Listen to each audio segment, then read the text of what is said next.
হঠাৎ করে আজ এমন একটা বন্যা আসছে, এক বুক পানি আমাদের এলাকা বাড়ি ঘর সব চলে গেছে, কিন্তু আমরা বাইরেও কোনো উপায় পাইছিলাম না।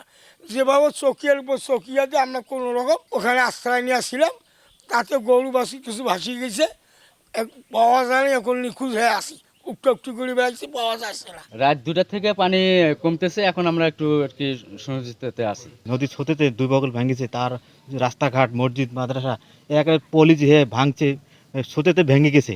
রাস্তাঘাট এক কর্দমাক্ত হয়েছে, পলিমাক্ত, খুব মানুষের অবস্থা খারাপ হয়ে গেছে।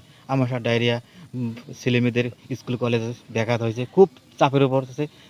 কর্দমাক্ত বন্যা একটা পরপর থেকে পানি নামতে শুরু হয়েছে। ফজরের থেকে পানি কিছুটা অনেকটা কমছে। এক্সট্রিম মশার কয়েল প্ল্যান্ট ফাইবার দিয়ে তৈরি, তাই সহজে ভাঙে না, সুগন্ধিযুক্ত ও নিরবিচ্ছিন্নভাবে জ্বলে। ডেঙ্গু, চিকুনগুনিয়া বাহি সহ যে কোনো মশার বিরুদ্ধে দেয় এক্সট্রিম সুরক্ষা। জিনিসপাতি এলে বেখবার না পাই, এক দেখায় আপনি যার বাড়ির জিনিস তাই টানে, কার বাড়ির জিনিস কায় টানে। ওকে বিধি কিস্তিকে সুখের মুখে এটি হয় সব টানিয়ে আনছি। কাপড় চোপড় আনিয়ে সাথে মিশলাইতে এই যেতে থাকে না, আমার নাই পেলাই গরু গাছের ব্যাখে খালি নিয়ে গেছি, মানুষের বাড়িতে আসি। আর 10টার পর পানি কমতেছে। সর্বশেষ এখন পানি কমতেছে এবং অলরেডি 50 সেন্টির নিচে পানি নেমে গেছে। বিপদসীমার বর্তমানে প্রায় 15 সেন্টির নিচে আছে এখন আমার জানা মতে।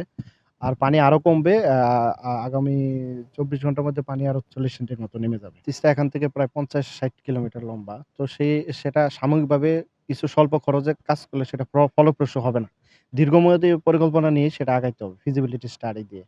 যেটা করলে অর্থটা কাজে লাগবে এবং সকল একটা বেনিফিশিয়ারি এরিয়া বাড়বে, মানুষজনের উপকার আসবে। সেই ধরনের পরিকল্পনা থেকে তিস্তা পরিকল্পনা বাস্তবায়ন হচ্ছে এবং সেটা হবে, রিসেন্টলি হবে।